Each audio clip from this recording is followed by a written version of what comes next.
Hello दोस्तों, तो मैं आज आपके लिए लेकर आई हूँ एक ऐसी स्टोरी जिससे आपको और आपके बच्चे को, पूरे परिवार को कुछ सीखने को मिलेगा, कुछ शिक्षा मिलेगा। तो मेरे चैनल पर न्यू है तो अभी सब्सक्राइब कर दीजिए। और आज का स्टोरी बहुत बहुत ही इंटरेस्टिंग और आपके लिए यूजफुल होने वाला है, तो पूरा जरूर देखिएगा, बीच में गैपिंग मत कीजिएगा, नहीं तो आपको कुछ भी समझ में नहीं आएगा। तो अपने परिवार और बच्चों के लिए बहुत कुछ खो दीजिएगा और एक लाइक जरूर कर दीजिएगा अगर पसंद आएगा तो, शेयर करना ना भूलिए।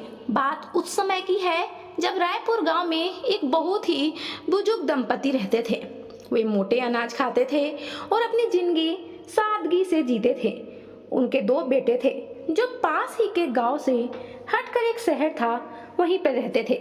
लेकिन यह बुजुर्ग दंपति अकेले ही रहा करते थे, क्योंकि सुबह उनके बेटे शहर में रहते थे। सुबह सुबह उठना, काम करना और साथ में ही सैर सपाटे पर पूरे गांव का भ्रमण करना। गांव का भ्रमण करते समय नौजवान भी उन्हें मिलते थे जो उनके पोते पोती हुआ करते थे, उनकी उम्र के हुआ करते थे, क्योंकि उनकी उम्र ही 100 साल और हो गई थी। जो बुजुर्ग महिला थी उनकी उम्र 86 साल थी। दोनों पति पत्नी अकेले ही उस घर में रहते और घर का पूरा अच्छे से ध्यान भी रखते थे। लेकिन हाँ, वो अपने खर्चे के लिए अपने घर में किराएदार को रखे हुए थे। उनका घर बहुत ही बड़ा था, इसलिए अपने 2 रूम में ही रहते थे और एक रूम में खुद रहते थे, और अगर कोई आ गया तो दूसरा रूम इसीलिए रखे थे। और पूरे घर किराए में लगाए हुए थे। जो किराए से पैसे आते थे वे अपने ऊपर खर्च किया करते थे, लेकिन हाँ, फालतू में खर्च नहीं करते थे। हमेशा जौ, बाजरे, गेहूं, यही सब की रोटी, दलिया और मोटे अनाज ही खाते थे। लेकिन पास में ही शहर होने के कारण गांव के बहुत सारे लोग शहरी खाना खाना पसंद करते थे। लेकिन वह बुजुर्ग दंपति हर किसी को समझाते रहते थे कि शहरी खाना नहीं खाना चाहिए, उम्र कम होते जाता है, लेकिन कोई भी उनकी बात नहीं सुनता था। कहते थे लोग, ये बुढ़ा खाई में जा रहा है, फिर भी सभी को सलाह दिए फिर रहा है, लेकिन उनकी कोई भी बात में ध्यान नहीं रखता था। खुद उनके बेटे दोनों ही शहर में रहते थे और शहरी ढंग से पूरी तरह से रंग चुके थे। शहर का पहनावा, खाना पीना सारा शहरी हो चुका था। एक दिन वैसे ही सुबह सुबह जब वे बुजुर्ग दंपति से सपाटे पर निकले हुए थे तो दोनों रास्ते में बैठ गए। थक गए थे तो उन्हें बैठा देखकर वहां के कुछ बच्चे आए और उनका मजाक उड़ाने लगे। 4 बच्चे थे, बोलने लगे, बूढ़े हो गए हैं फिर भी बचपना नहीं गया है आप लोगों का। इतनी उम्र में आपको सुबह सुबह टहलना सेहत के लिए खराब ही है। ठंड का मौसम है, तबीयत खराब हो जाएगा, तो कोई देखने वाला भी नहीं है आपके आगे पीछे। बहू बेटे तो शहर में रहते हैं, इसलिए आपको तो हम जैसे बनने की कोशिश करना ही नहीं चाहिए। अभी हमारी उम्र है, इसलिए हम सैर सपाटे पे जाते हैं, सैर सपाटे का आप में शोभा नहीं देता है। इस पर बुजुर्ग दंपति उस समय कुछ भी नहीं बोले, चुपचाप सुनकर वहां से निकलने ही वाले थे। लेकिन वे चारों बच्चे फिर से मजाक उड़ाने लगे, ए बुजुर्ग बुढ़े, हमारी बातों को भूलना मत, ध्यान रखना। बुजुर्ग जगदीश जी बोले, बेटा, हमारी उम्र 100 साल जरूर हो गया है, लेकिन तुमसे अभी भी ज्यादा ताकतवर है। विश्वास नहीं होता है तो कभी आजमा कर देख लेना। इतना ही कहकर वे अपनी पत्नी को लेकर चले गए जगदीश जी। उनके चले जाने के बाद चारों दोस्त आपस में बात करने लगे। एक बोला, बूढ़ा हो गया है लेकिन फिर भी अकड़ कम नहीं हुआ है। बुजुर्ग दंपति जब घर आए तो फिर से स्नान आदि कर पूजा पाठ करके बैठे ही हुए थे। दोनों पेपर न्यूज पढ़ने लगे और साथ में बाजरे की रोटी और पुदीने धने की चटनी साथ में खा रहे थे। उसी समय उनके घर पे कुछ गांव के ही उनके बेटे की उम्र के व्यक्ति आकर बैठ गए। जगदीश जी बोले, क्या हुआ बच्चों, आज इस वक्त तुम लोग हमारे घर पर क्यों पधारे हो, क्यों आए हो?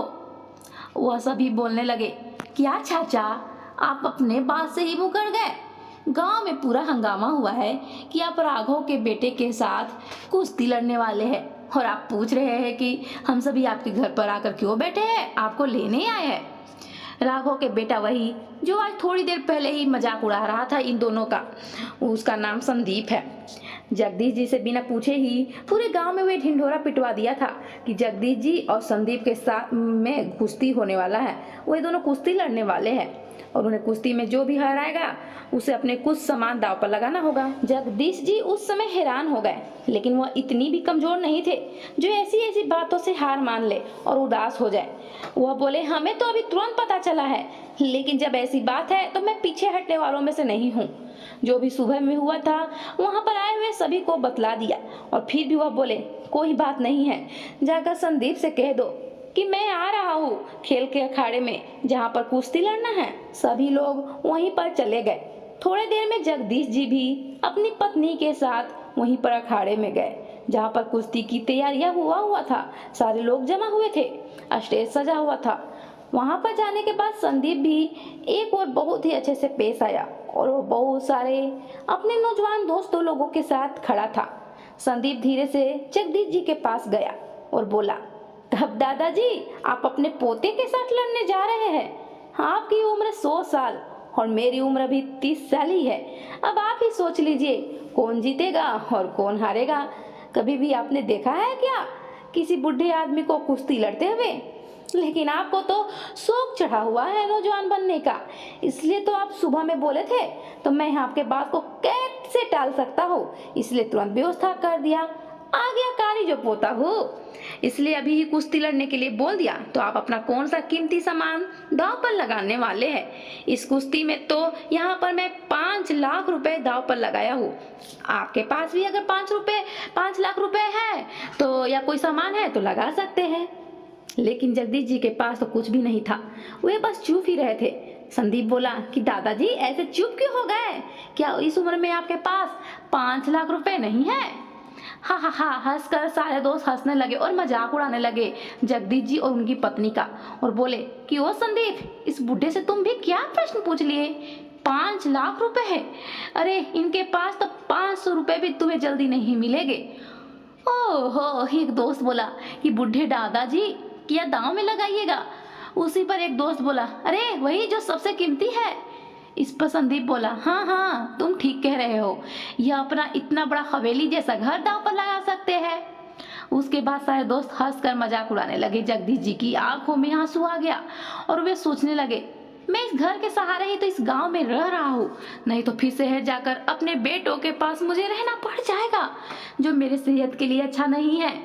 घर भी अगर दांव पर लगा दिया तो वैसे तो जगदीश जी के मन में आत्मविश्वास कूट कूट कर भरा हुआ था और उनकी पत्नी उनके साथ तो दे ही रही थी। हिम्मत करके जगदीश जी वह घर ही हवेली जैसा दांव पर लगा दिए, जो कि उनकी पत्नी को पूरा विश्वास था कि वही जीतेंगे।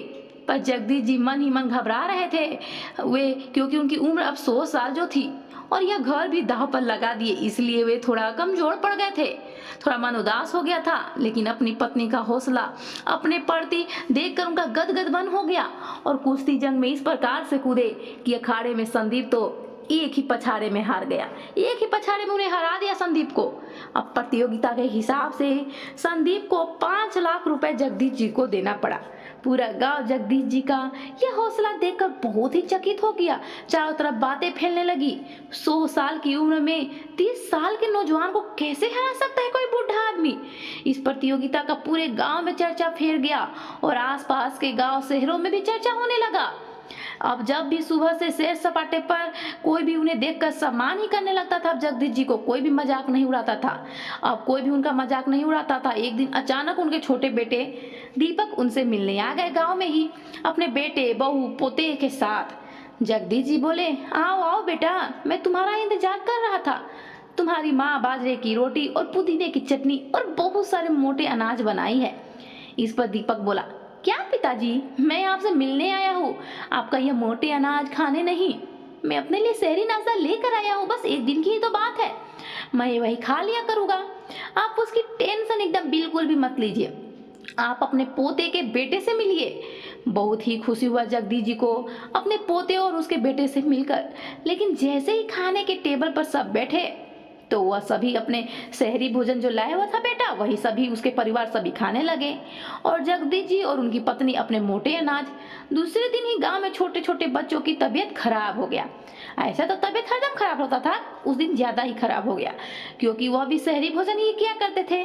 जगदीश जी ने मोटे भोजन खाने का उपाय बताए और घर पर आकर अपने बेटे बहू को भी यही सब बात बतलाने लगे कि मोटे अनाज खाने चाहिए, नहीं तो शहरी खाना खाने से तबीयत खराब हो जाता है, आदमी कम उम्र ही जीता है और जल्दी बूढ़ा हो जाता है, कमजोर हो जाता है।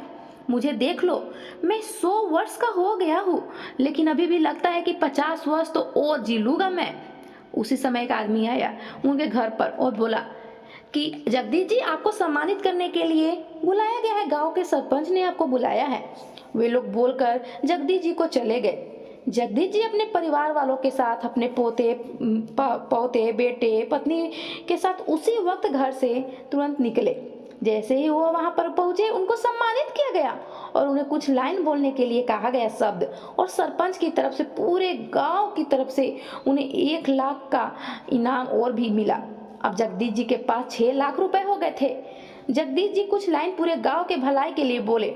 मेरे सभी बच्चों, हम इस गांव के सबसे पुराने बुजुर्ग आदमी हैं। मेरी उम्र 100 साल से भी ज्यादा होने वाली है और अभी भी मुझ में बहुत सारी ताकत है। आप जानना चाहते हैं कि इसका राज, तो मैं आपको कुछ दिनों में बताने ही वाला हूँ। और मैं इन पैसों से ऐसी संस्था चलाने वाला हूँ जिससे मेरे गांव के लोग बहुत ही ताकतवर और मेरे जैसे 100 साल से भी ज्यादा जिंदगी जी पाए। जिसको मेरी भी जात जानना चाहते हैं, वे मेरे जैसा बनना है, वो मेरी संस्था में आ सकता है, लेकिन जैसे ही वहां पर बताया जाएगा वैसा ही करना पड़ेगा। आप सभी को ले धन्यवाद। इतना ही कहकर वह स्टेज से उतर गए और पूरे गांव वाले तालियां बजाई। जब घर आए तो बेटे बहू पूछे, क्या पिताजी, क्या बताने वाले हैं अपने सेहत का राज, हमें भी बताइए। इस पर जगदीश जी हंसते हुए बोले, बेटा, मैं ज्यादा तो कुछ नहीं, बस मोटे अनाज खाने और पैदल चलने, मेहनत करने, यही सब के बारे में बताने वाला हूँ। और इसी से मेरी जिंदगी देखो 100 साल से भी ज्यादा होने वाली है। तुम्हें तो यह सब के बारे में बोलूंगा तो बुरा लगता है, भाषण लगता है। उसके बाद जल्दी से अपनी पत्नी के साथ कमरे में चले गए। बेटा भी दूसरे दिन अपने शहर घर चला गया। कुछ दिनों के बाद जगदीश जी कुछ नौजवानों के मदद से गांव में एक ऐसी संस्था का निर्माण किया जो आसपास कहीं पर भी नहीं था। वैसा उस गांव की तरक्की हो गया। जगदीश जी की संस्था के चलते आसपास शहर और गांव के लोग उस संस्था में आने जाने लगे, क्योंकि वे संस्था ही ऐसा था। जगदीश जी अपने ही जैसे कुछ लोगों को, जो उनके बेटे की उम्र के थे, उन्हें रखे हुए थे उस संस्था में और शिक्षा देते थे। उन्हें ट्रेनिंग दे चुके थे पहले से ही और आने वाले लोगों को भी शिक्षा देते थे। उस संस्था में अखाड़ा, खाने पीने का तरीका, मेहनत और बहुत कुछ ही सीखने के लिए था। उस संस्था के चलते वे गांव भी शहर के रूप में बदल गया, लेकिन उस गांव के लोग अब शहरी रूप में नहीं थे। वो बहुत ही मेहनत करते थे। गाड़ी मोटरों का इस्तेमाल बहुत ही ज्यादा, जब कहीं भी दूर जब जाना पड़ता था तभी उपयोग करते थे, इस्तेमाल करते थे।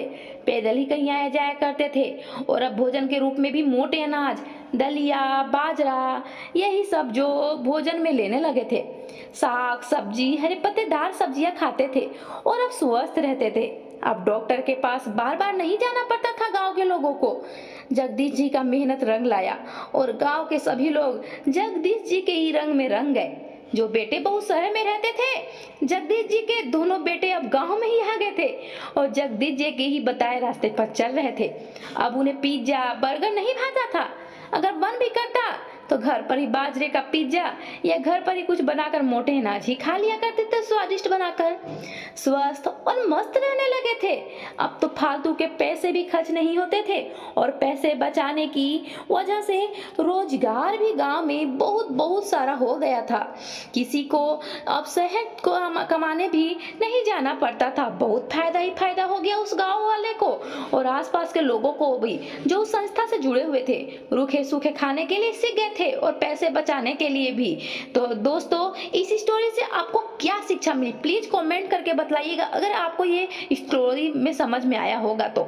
और अगर मेरे चैनल पर नए हैं तो अभी के अभी सब्सक्राइब कर दीजिए कि इस प्रकार की स्टोरी आप सुन सके और बेल आइकन बटन को प्रेस कर दीजिए कि आने वाले वीडियो के नोटिफिकेशन आपको मिल सके। और एक लाइक जरूर करिएगा और ज्यादा से ज्यादा शेयर कीजिएगा। तो मिलते अगली स्टोरी के साथ, तब तक के लिए धन्यवाद।